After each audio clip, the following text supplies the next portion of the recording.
अस्सलाम वालेकुम दोस्तों, मैं हूं शाहिद हुसैन जोया। कैसे हैं आप? उम्मीद करता हूं आप सब खैरियत से होंगे। बिजनेस टॉक्स में खुशामदीद कहता हूं।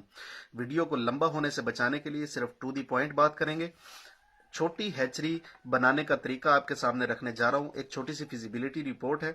आपके पास जितनी इन्वेस्टमेंट मौजूद है उसके हिसाब से आप इन चीजों को या इस हैचरी को छोटा या बड़ा कर सकते हैं। इस वीडियो में मैं आपको बताऊंगा कि दो कमरों के अंदर हैचरी कैसे बनाई जा सकती है। एक छोटा कमरा चाहिए और एक बड़ा कमरा चाहिए, हालनुमा कमरा। छोटे और बड़े कमरे के अंदर चूना कर लें, सफाई कर लें, वायरिंग और लाइटिंग का इंतजाम कर लें। इस पे आपके 10,000 रुपए खर्च होने वाले हैं। आपको 600 अंडों का इंक्यूबेटर चाहिए। 3,000 अंडों की ये हैचरी है, 3,000 चूजा निकालने की हैचरी है। आपको 5 इंक्यूबेटर चाहिए 600 अंडों के वाले, ऑटोमेटिक, फुली ऑटोमेटिक। 25,000 रुपए का एक इंक्यूबेटर है। टोटल इंक्यूबेटर्स 5, 1,25,000 रुपए में आपको इंक्यूबेटर्स मिल जाएंगे। अगर कहीं से ना मिल रहे हो तो OLX पे आप सर्च करें, वहां पे आपको 4 अंडों से लेकर 40,000 अंडों तक के इंक्यूबेटर्स मौजूद होंगे। आपको एक यूपीएस चाहिए, 2 बड़ी बैटरियां ट्रैक्टर वाली, और यूपीएस 8 से 10 घंटे बैकअप देने के लिए आपको ये मिलेगा 40,000 रुपए में। ये दोनों चीजें आपने छोटे कमरे के अंदर रखनी है। बड़े कमरे में आपने रखने हैं ब्रोडर्स। ब्रोडर्स मसनूई मां को कहते हैं। इसके अंदर हीट कंट्रोल की जाती है। 500 चूजे के लिए जो एक ब्रोडर है वो 4,000 रुपए का बनता है। आप घर पे खुद भी बना सकते हैं। यूट्यूब पे सर्च करें हाउ टू मेक ब्रोडर्स, तो आपको बहुत सारे तरीके मिल जाएंगे। 4,000 रुपए का ब्रोडर 6 चाहिए, 24,000 रुपए आपके इस पे खर्च होने वाले हैं। 1,25,000 रुपए के इंक्यूबेटर्स, 40,000 रुपए का यूपीएस, 24,000 रुपए के ब्रोडर्स और 10,000 रुपया आपका सफाई सुथराई, वायरिंग, चूना वगैरह, कुल मिला के 2 लाख रुपया आपका इस सेटअप पे खर्च होने वाला है। ये आपके फिक्स्ड एसेट्स हैं, ये हमेशा आपके पास ही रहेंगे। तो ये इसके बाद आपको जो चीज चाहिए वो है अंडे। अब मसला सबसे बड़ा जो पैदा होता है कि अंडे कहाँ से लें, कैसे लें। अंडे देखें, हैचरियां जो होती हैं, बड़ी हैचरियां जो होती हैं, इनके अपने सेटअप्स भी होते हैं, यानी इन्होंने अपने सेटअप रखे होते हैं जहां से ये अंडे लेते हैं और उसके बाद हैचरी में हैच करते हैं। तो कुछ लोगों के पास सिर्फ हैचरीज होती हैं, वो अंडे मार्केट से परचेज करते हैं। बहुत से लोगों ने ऐसे फार्म्स बनाए हुए हैं, ऐसे सेटअप बनाए हुए हैं जो सिर्फ अंडे प्रोवाइड करते हैं इन हैचरीज को। अब मार्केट के अंदर जो फार्म मौजूद हैं, एक तो अंडे देने वाले फार्म है, एक है पोल्ट्री फार्म यानी ब्रॉयलर फार्म है। तो ये जो अंडे देने वाले फार्म है, ये अंडे बच्चे पैदा करने की सलाहियत नहीं रखते, फर्टाइल एग्स नहीं होते, इनसे बच्चे नहीं पैदा होते, लिहाजा ये अंडे आपने मार्केट से परचेज नहीं करते। तो आप हैचरी से रब्ता कर सकते हैं, वहां से आप अंडे ले सकते हैं, फर्टाइल एग्स ले सकते हैं। मुख्तलिफ रेट्स हैं, 14 रुपए से लेकर 20 रुपए के दरमियान इसका रेट कभी कम या कभी ज्यादा होता रहता है। दूसरा तरीका यह है कि अगर आप देसी मुर्गियों का वो फार्म बनाना चाहते हैं यानी हैचरी बनाना चाहते हैं, तो फिर मार्केट में जिन लोगों ने देसी मुर्गियां रखी हुई हैं उनसे आप अंडे लेकर उनको आप कर सकते हैं। बटेर के अंडे रख सकते हैं आप, शुतुरमुर्ग के अंडे रख सकते हैं आप, बतख के अंडे रख सकते हैं, यानी जिस चीज की हैचरी बनाना चाहते हैं उसी चीज के अंडे रख सकते हैं। आप मुख्तलिफ कैटेगरीज बना सकते हैं, यानी एक इंक्यूबेटर जो है आपका वो देसी अंडों के लिए, एक जो है वो ब्रॉयलर के लिए, एक जो है वो आपका बटेर के लिए, एक बतख के लिए, एक शुतुरमुर्ग के लिए। ये डिपेंड करता है कि आप किस चीज की हैचरी बनाना चाहते हैं। तो तकरीबन 15 रुपए का अंडा मिलेगा। 3,000 अंडे आपको 45,000 रुपए में मिलेंगे। अंडे को आपने शेक नहीं करना यानी लोग होते हैं अंडा उठा लेते हैं, उसको ऐसे हिला लिया, चेक कर लिया, ये गलती कभी भी नहीं करनी। इससे अंडे की फर्टेलिटी जो है वो मुतासर होती है। गर्मी के दिनों में अंडा 5 से 6 दिन में खराब हो जाता है और सर्दियों में 15 से 20 दिन तक खराब नहीं होता। इस चीज का आपने खास ख्याल रखना है और अंडा वही इस्तेमाल करना है जो मेल और फीमेल के क्रॉस से पैदा हुआ है। दूसरा अंडा आप इस्तेमाल करेंगे तो उससे बच्चे पैदा नहीं होंगे। इस चीज का आपने खास ख्याल रखना है। जो अंडे जहां से आपने जिस तारीख को लिए, मार्कर के साथ उसके ऊपर इंदराज जरूर कर देना। अंडे के ऊपर लिख देना कि ये फलां तारीख को फलां बंदे से अंडा लिया, और उसके बाद साफ करके अंडा, गीला कपड़ा ले लेना है सरफ वाला, उसके साथ साफ करके अंडे को, उसके बाद ऊपर लिखाई करके आपने इंक्यूबेटर्स के अंदर रखते जाना है। और एक रजिस्टर बनाना है, रजिस्टर के ऊपर भी उन अंडों का इंदराज करना है। कोडिंग दोनों की सेम होनी चाहिए कि किस इंक्यूबेटर में कौन सा अंडा रखा है, क्या तारीख है और किस बंदे से लिए। अंडे के ऊपर भी यही चीज होनी चाहिए और आपके रजिस्टर पे भी यही चीज होनी चाहिए। अंडे कभी भी फ्रिज में रखने की गलती नहीं करनी, या फ्रिज में रखे हुए अंडे लेकर उसको कभी भी इंक्यूबेटर में नहीं रखना, उससे बच्चे पैदा नहीं होंगे। इंक्यूबेटर के अंदर जब आप अंडे रखते हैं या अंडे निकालते हैं या अंडों को मूव करवाते हैं तो एक चीज का ख्याल रखिएगा कि अगर आपके हाथ ठंडे हैं तो आपने उन अंडों को हाथ नहीं लगाना। पहले आप अपने हाथ गर्म कर लें, बेशक इंक्यूबेटर के अंदर ही हाथ अपना डाल लें और वहां पे जो है ना गर्म कर लें। गर्म करने के बाद आपने अंडों को हाथ लगाना है। अंडों को दिन में 2 मरतबा मूव करना है आपने, यानी ऊपर वाली जो साइड है वो नीचे और नीचे वाली साइड जो है वो ऊपर, ये आपने खास ख्याल रखना है। अंडों के जो छिलके होते हैं इनका बुरादा उतरता है थोड़ा थोड़ा थोड़ा मूव करने से। सुबह शाम 2 मरतबा जब मूव करते हैं और 21 दिनों तक इसको मूव करना है तो इसमें से बुरादा निकलता है जो पानी वाली ट्रे में गिरता है। तो उससे जो है ना वेपोराइजेशन यानी बुखारात का निकलना मुतासर हो जाता है। उससे बचने के लिए आपने रुई की छोटी छोटी गोलियां बना के उन ट्रेयों के अंदर रख देनी है। उससे ये है कि आपकी वेपोराइजेशन जो है वो होती रहती है, उसका कभी भी जो है ना वो मुतासर नहीं होता। कभी किसी अंडे में आप महसूस करें कि क्रैक आ गया है तो आपने उस अंडे को फौरी तौर पे इंक्यूबेटर में से निकाल लेना है, क्योंकि क्रैक आए हुए अंडे में से बच्चा नहीं निकलता। अगर कभी आपके पास बिजली चली जाए, आपका यूपीएस खराब हो जाए या आपका इंक्यूबेटर खराब हो जाए और टेम्परेचर पूरा करने की उसमें दुश्वारी का सामना हो आपको, तो आपने क्या करना है, फौरी तौर पे पानी गर्म करना है, उबालना है। पानी को उबाल के प्लास्टिक की जो बोतलें होती हैं पेप्सी कोक या नेस्ले वगैरह की, इनके अंदर डालना है। 3 ले लें, 4 ले लें, 5 ले लें, इन बोतलों को आपने आपके इंक्यूबेटर के अंदर रख देना है और इंक्यूबेटर को ऊपर से कंबल या रजाई के साथ बंद कर देना है। 6 से 8 घंटे के लिए टेम्परेचर आपका जो है इस सूरत में मेंटेन रहेगा और इस दौरान में आपने अपना यूपीएस या इंक्यूबेटर जो है इसको ठीक करवा लेना है। इस चीज का आपने खास ख्याल रखना है। इंक्यूबेटर के अंदर जो टेम्परेचर रखना है वो 100 फ़ारेनहाइट यानी 30 डिग्री सेंटीग्रेड से लेकर 37.6 डिग्री सेंटीग्रेड के दरमियान आपका टेम्परेचर रहना चाहिए। थर्मामीटर लगा होता है, डिजिटल थर्मामीटर, बाहर आपको नंबर शो कर रहा होता है कि इस वक्त इसका इतना टेम्परेचर चल रहा है। कभी भी टेम्परेचर को इससे ज्यादा सेट ना करें, 100 फ़ारेनहाइट पे ही इसको सेट करें। नमी जो है वो 45% से लेकर 70% के दरमियान होनी चाहिए। नमी बताने वाला आला जो है वो भी बाहर लगा होता है, वो भी आपको बता रहा होता है कि इस वक्त इतना है। आपने दिन में 2 मरतबा जरूर थर्मामीटर को और अपने ये सीईओ जो है जिसे ये नमी मॉइस्चर चेक होता है इसको चेक करते रहना ताकि परेशानी आपको ना हो। ईसीओ कहते हैं इसको।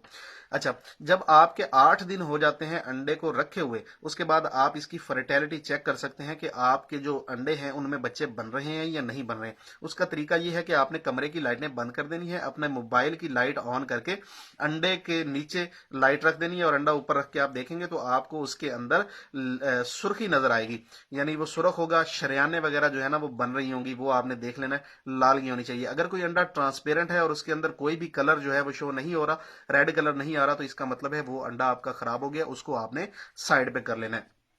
ये इसका तरीकाकार है। 8 दिन, उसके बाद 16 दिन, यानी 2 मरतबा आपने फर्टिलिटी चेक कर देनी। जब 16 दिन को चेक करेंगे आप तो दिल की धड़कन भी आपको अंडे के अंदर महसूस होगी। ये अलामत है कि आपके अंडे ठीक हैं, आपके बच्चे ठीक हैं, सलामत है और ये चल रहे हैं। तो रोशनी में चेक करेंगे तो आपको नजर नहीं आएगा। इसके लिए आपको लाइट जो है वो बंद करनी पड़ेगी।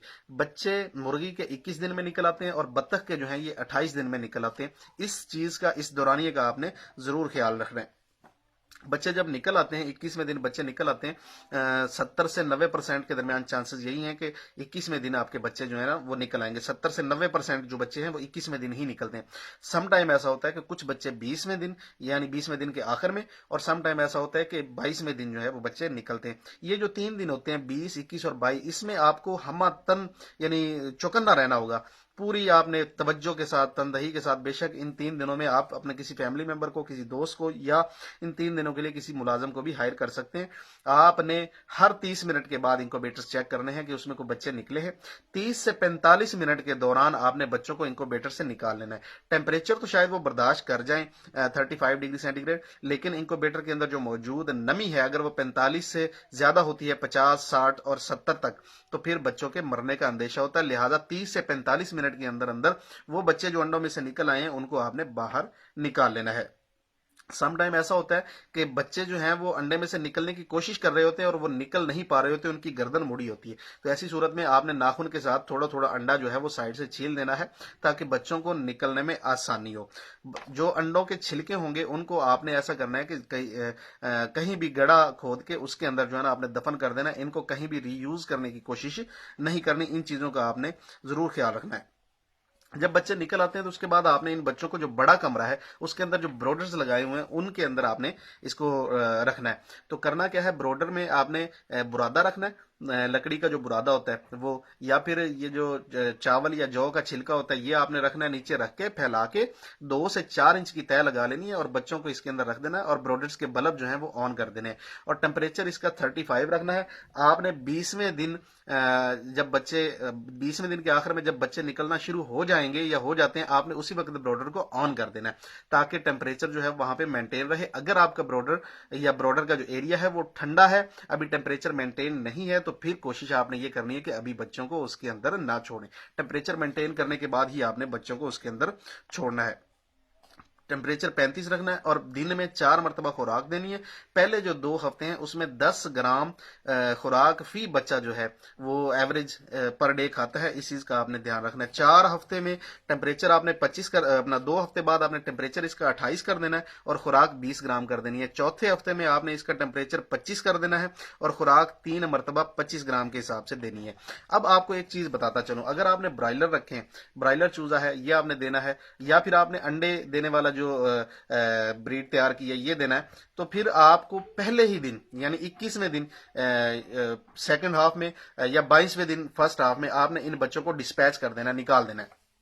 अगर आप ये चाहते हैं कि आप इन बच्चों को बड़ा करें, बड़ा करने के बाद बेचें, तो फिर आपने ब्रोडर्स के अंदर इनको बच्चों को ज्यादा देर के लिए रखना है। अदरवाइज ऐसा होता है कि आपने इसको सिर्फ पहले दिन में ही इसको देना होता है, डे फर्स्ट में ही आपने पार्टी को ये बच्चे पहुंचाने होते हैं। पहुंचाने का तरीकाकार ये है कि आपको अपने डब्बे बनवाने होंगे, डब्बे यानी कार्टन बनवाने होंगे। आपने देखा होगा कि डब्बों के अंदर बच्चे होते हैं, एक डब्बे के अंदर 100 चूजा आता है, तो आपने 30 डब्बे पहले से ही आपके जो है ना वो तैयार पड़े होने चाहिए, जो तकरीबन 2000 रुपए में तैयार हो जाएंगे। जैसे ही आपका इंक्यूबेटर खाली होते हैं यानी वहां से बच्चे टोटल निकल आते हैं, आपने इसको डब्बों के अंदर डालना है और जिस पार्टी को सेल आउट करने वहां पे आपने पहुंचा देने यानी डे फर्स्ट में।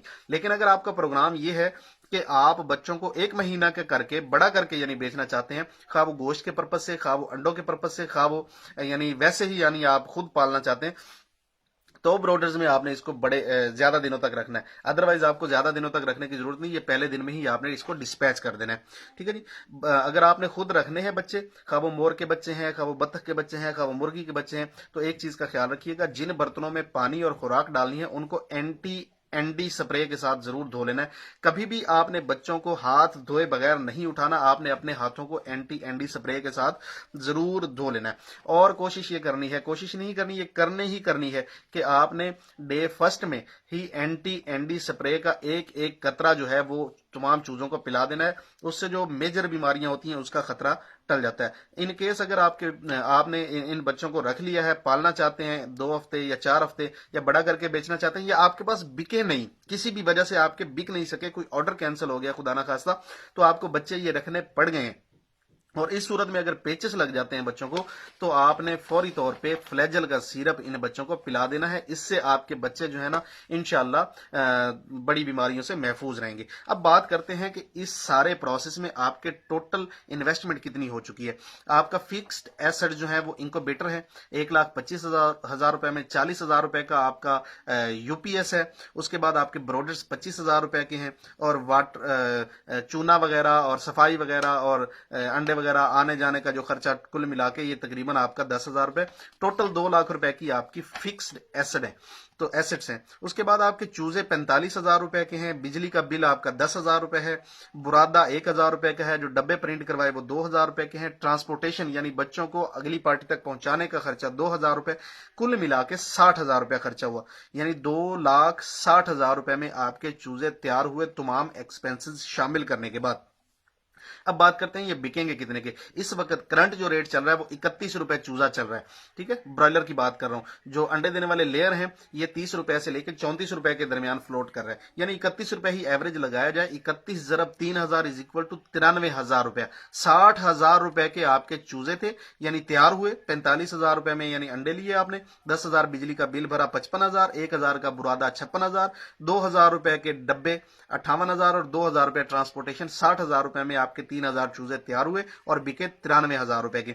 आपको प्रॉफिट आया 33,000 रुपए। लेकिन ठहरिए, इसमें लॉस का अंदेशा होता है, कुछ अंडे खराब हो जाते हैं, अंडों का रेट कभी ज्यादा हो जाता है उस सूरत में, कभी बच्चों का रेट कम हो जाता है यानी चूजे का रेट कम हो जाता है उस सूरत में, और किसी भी वाकयाती हादसा कोई भी ऐसा अल्लाह ना करे हो जाए तो उस सूरत में अगर आपका नुकसान हो जाता है तो तकरीबन 8,000 रुपए इस मद में रखा गया है पर फ्लॉक पर मंथ के हिसाब से। तो 33,000 रुपए में से 8,000 रुपए निकाल दिया जाए तो 25,000 रुपया माहाना आपको बचते हैं 2.5 लाख रुपए की इन्वेस्टमेंट में। यानी अगर आपके पास 5 लाख रुपए की इन्वेस्टमेंट है तो आप 50,000 रुपए तक बचा सकते हैं, अगर आपके पास 10 लाख रुपए की इन्वेस्टमेंट है तो 1 लाख रुपए तक बचा सकते हैं। ये उस सूरत में है यानी आपने अंडे निकाले, अंडों से बच्चे निकाले और बच्चे निकालते ही पहले दिन आपने सेल कर दिए। लेकिन अगर आप उनको 1 महीना रखते हैं यानी आपके पास 21 दिन और लगने आपको अंडे डालने में, बच्चे निकालने में, इतने 21 दिन आपने अगर रखा है अपने पास बच्चों को और 21 दिन का करके बेचते हैं तो आपका प्रॉफिट ज्यादा हो सकता है।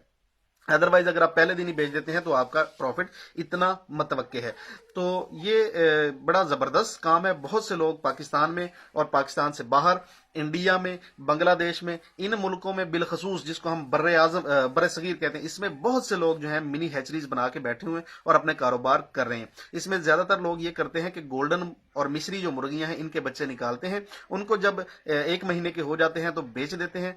150 रुपया एवरेज में एक बच्चा जो है वो बेचते हैं और उसमें उनको अच्छा खासा प्रॉफिट हो जाता है। दोस्तों उम्मीद ये करता हूं कि आपको ये वीडियो अच्छी लगी होगी, आपको ये वीडियो पसंद आई होगी। अगर ये वीडियो आपको पसंद आई है तो लाइक जरूर कीजिएगा और दोस्तों के साथ शेयर कीजिएगा। कोई चीज पूछना चाहें तो कमेंट्स में पूछ सकते हैं, और अगर आप पहली मर्तबा मेरे चैनल पे आए हैं तो मेरे चैनल को सब्सक्राइब करना मत भूलिएगा।